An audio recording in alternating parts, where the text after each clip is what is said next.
what's up mga ka-Oblak? So, ngayong araw, no, meron tayong mag-aaral na nagpadala sa atin ng package.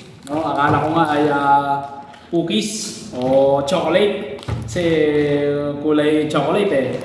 Pero nung nakita ko, pinuklat ko, hindi pa lang siya pagkain. So, siya ay welding electrode o welding rod na ginagamit natin sa pag-welding. So, ang kanyang pinadala ay electrode E7018. Ayan ang mga ka-Oblak. So, yan. 7018. So, isa sa mga uri ng welding rod na ginagamit natin dito sa ating activity sa mga bata. So, salamat sa iyo. Good job sa iyo. Mabuting mag-aaral. Bagamat nagtapos nga dito last year, hindi ka pa nakakalimot sa yung mga, sa yung mga guro, sa yung mga dating ka-classmate. Maraming salamat sa iyong kabutihang loob. And talagang magamit namin ito sa mga activity. So, tingnan natin ano pa ang itsura nito.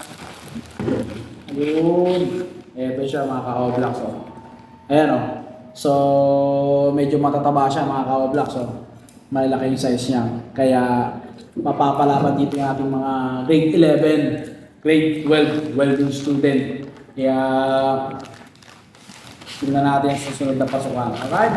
So, sa tingin ko, mga 5 kilo ito mga ka-Oblak. Kaya, medyo matagal-tagal ng gamitan nito. Muli, sa'yo, maraming salamat sa'yo.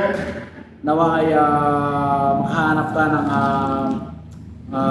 sa pag-apply mo sa trabaho bilang isang welder.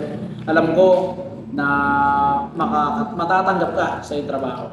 Alright, pagputihin mo lang ang iyong gawain. Muli, lagi mong tatandaan, skills, attitude, yung ugali, at higit sa lahat yung pakikisama, pakipagkapwa-tao. So, maraming salamat sa iyo sa lahat ng ating mga naging mag-aaral dati since 2018. Saan man kayong sulok ng mundo o kayo ba'y nagtatrabaho, nag-aaral o nagtinegosyo, please